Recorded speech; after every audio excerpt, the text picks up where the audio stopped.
वसुदेवसुतं देवं कंसचाणूरमर्दनं देवकी परमानंदं कृष्णं वन्दे जगद्गुरुं। श्रीकृष्णं वन्दे जगद्गुरुं। श्रीकृष्णं वन्दे जगद्गुरुं। महाराज पृथु के वंश में बर्हिषद नाम के प्रसिद्ध राजा हुए। ये प्रजा का नीतिपूर्वक पालन करने वाले परम पुण्यात्मा थे। इन्होंने इतने अधिक यज्ञ किए कि सारा भूमंडल ही यज्ञ मंडप बन गया। इसी से ये प्राचीन बर्हि नाम से प्रसिद्ध हुए। इन्होंने भगवान ब्रह्मा के कहने से समुद्र की कन्या शतद्रुति से विवाह किया। शतद्रुति के गर्भ से प्राचीन बर्हि के प्रचेता नाम के 10 पुत्र हुए। प्रचेतागण जब वयस्क हुए तो पिता ने उन्हें विवाह करके संतान उत्पन्न करने की आज्ञा दी। भगवान के अनुग्रह के बिना उत्तम संतान का होना कठिन है।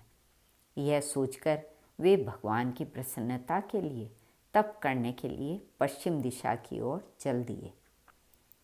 मार्ग में समुद्र के समीप उन्हें एक दिव्य सरोवर दिखलाई दिया।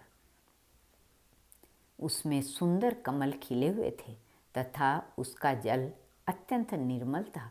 वहाँ विभिन्न वाद्यों के साथ गंधर्वों का मनोहर गान हो रहा था।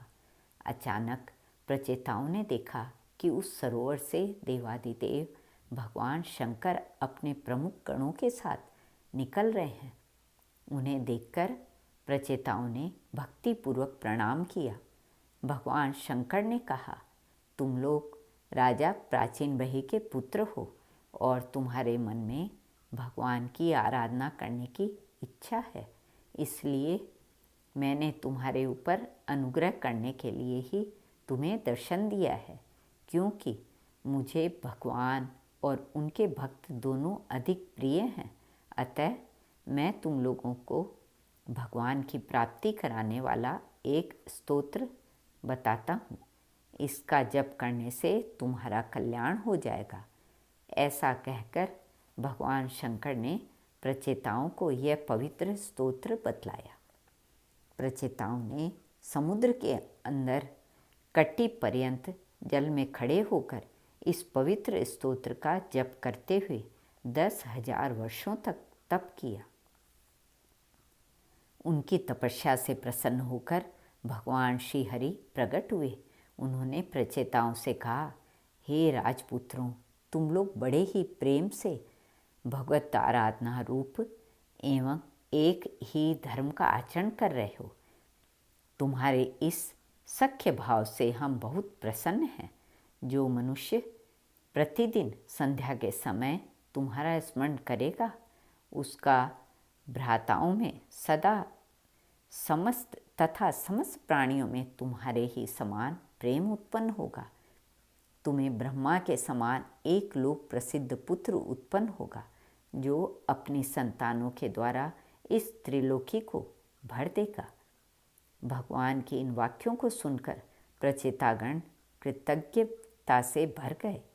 उन लोगों ने भगवान की अनेक प्रकार से स्तुति करते हुए कहा, प्रभु, हमारे लिए तो आपकी प्रसन्नता ही सब कुछ है।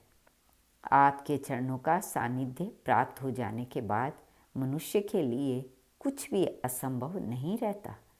हम तो आपसे इतना ही चाहते हैं कि हम जहाँ भी रहें वहाँ आपके चरणों में भक्ति बनी रहे और आपके भक्तों का संग प्राप्त होता रहे। प्रचेताओं के प्रेम भरे इस विषय को सुनकर भगवान बड़े संतुष्ट हुए और तथास्तु कहकर अंतर्ध्यान हो गए।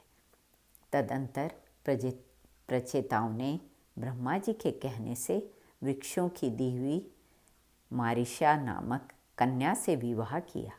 मारीशा के गर्भ से ब्रह्मा जी के मानस पुत्र दक्ष प्रजापति ने पुनः जन्म धारण किया।